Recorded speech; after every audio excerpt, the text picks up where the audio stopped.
আসসালামু আলাইকুম guys, this is me Habibur Rahman Hussain and welcome to my another blog. মায়ের দোয়া বাবার আশীর্বাদ ঘুরতে আমি ভালোবাসি, তাই আজকে আপনাদেরকে দেখাতে চলেছি সিলেটের সবচেয়ে জনপ্রিয় পর্যটন কেন্দ্র বিশরাকান্দি। তো বিশরাকান্দির ঐতিহাসিক সৌন্দর্যগুলো আপনাদের মাঝে তুলে ধরবো, সঙ্গেই থাকুন, ব্লগটি এনজয় করুন।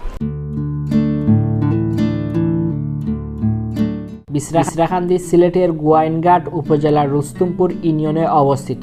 বিশরাকান্দি মূলত জাফলং ও বুলাগঞ্জের মতো একটি পাথর কুয়ারি। বাংলাদেশ ভারত সীমান্তের খাসিয়া পাহাড়ে অনেকগুলো ধাপ দুই পাশ থেকে এসে বিশরাকান্দি মিলিত হয়েছে। সেই সাথে মেঘালয় পাহাড়ের খাঁজে থাকা সূর্য ঝর্ণা বিশরাকান্দির প্রকৃতিকে দিয়েছে ভিন্ন মাত্রা। পর্যটকদের কাছে বিশরাকান্দির মূলত আকর্ষণ হচ্ছে পাথরের উপর দিয়ে বয়ে চলা সূর্য জলধারা আর পাহাড়ে পাহাড়ে সূর্য মেঘের উড়াউড়ি। প্রথম দেখায় আপনার মনে হবে এ যেন এক পাথরের বিছানা, আর সূর্য পানিতে গা এলিয়ে দিয়ে যে মানসিক প্রশান্তি পাবেন, এই প্রশান্তি আপনাকে বিশরাকান্দি টেনে নিয়ে যাবে বারবার। এ যেন পাহাড়ি নদী, ঝর্ণা আর পাথর মিলিয়ে প্রকৃতির মায়াজাল বিছিয়ে রেখেছে বিশরাকান্দি। প্রথমে বাংলাদেশের যে কোনো প্রান্ত থেকে সিলেটে আসতে হবে। সিলেটের আম্বরখানা সিএনজি স্টেশন থেকে জনপ্রতি 120 টাকা থেকে 160 টাকায় লোকাল সিএনজিতে চড়ে হাদারপাড় নামক জায়গা যেতে হবে। সারাদিনের জন্য সিএনজি রিজার্ভ নিলে সাধারণত ভাড়া 1000 থেকে 1500 টাকার মতো লাগবে। হাদারপাড় এসে নৌকাঘাট থেকে নৌকা ঠিক করে বিশরাকান্দি মেইন পয়েন্টে যেতে পারবেন, বা মোটরসাইকেল যুগে বিশরাকান্দির মেইন পয়েন্টে যেতে পারবেন। মোটরসাইকেল ভাড়া পড়বে 100 থেকে 120 টাকা পর্যন্ত। বর্ষাকালে বিশরাকান্দি ভ্রমণে গেলে বিশরাকান্দি ও পান্তুমাইয়ের জন্য একত্রে নৌকা ভাড়া করতে পারবেন এবং সেই অনুযায়ী নৌকার মাঝির সাথে কথা বলে নিন। শুধু বিশরাকান্দি যাওয়ার জন্য নৌকা ভাড়া লাগবে 800 থেকে 1500 টাকা, আর পান্তুমাই সহ নৌকা ভাড়া লাগবে 1500 থেকে 2000 টাকা। দামাদামি করে নৌকা ভাড়া ঠিক করে নেবেন। বড় ট্রলার ভাড়া করতে কোনো ক্ষেত্রে 2500 টাকা পর্যন্ত লাগতে পারে।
বাঁচাও বাঁচাও বাঁচাও বাঁচাও guys guys guys guys guys guys guys guys guys guys কি ওয়া ওয়া ওয়া ওয়া ওয়া ওয়া শেষ পর্যন্ত আমি একটা পড়েছি।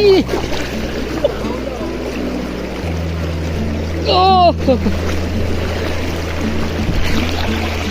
ও মাই গড বাবা রে।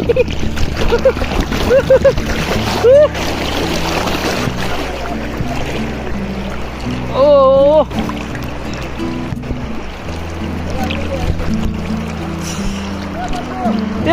জাকির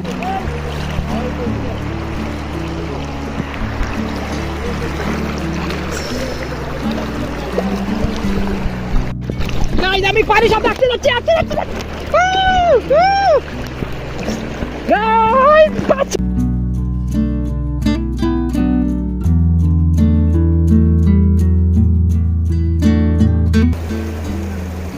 বর্তমানে আমার যা অনুভূতি হচ্ছে তা মুখে বললে প্রকাশ করার মতন নয়, কারণ আমি এই জায়গা থেকে আমি ভারতের মেঘালয় রাজ্যের অনুভূতি অনুভূতি আমি এখানে পাচ্ছি। আর এখানে থেকে আমাদের মেঘালয়, ভারতের মেঘালয় রাজ্যের আমাদের মাধবকুণ্ড ঝর্ণা পাড়ি দিয়ে আর কত উঁচু হবে সেই জন্য আমি ধারণাই করতে পারতেছি না।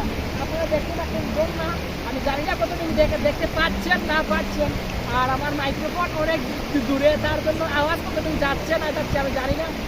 ঝর্ণাটা অসাধারণ, 2000 থেকে 2500 ফুট উঁচু হবে সেই ঝর্ণাটি। তো সঙ্গে থাকুন আমরা তিনজন।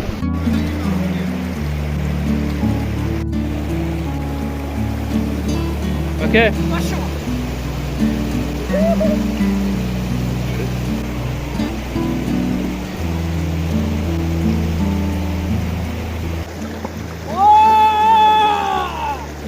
গাইস, অসাধারণ অনুভূতি, অসাধারণ।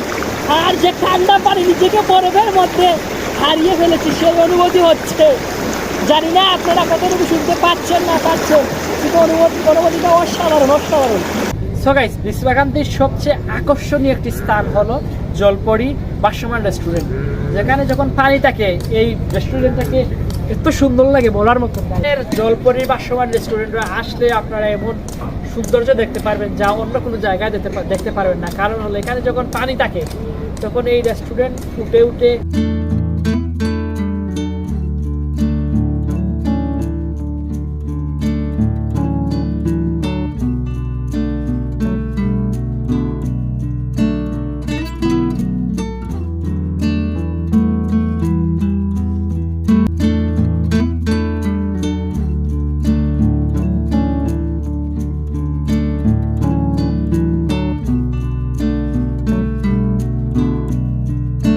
গাইজ, এখানে দেখতে পাচ্ছি ছোটোমোটো একটি বাজার, অস্থায়ী বাজার। তো এখান থেকে আপনারা দুপুরের বা সকালের বা বিকেল বেলার খাবার খেতে পারেন।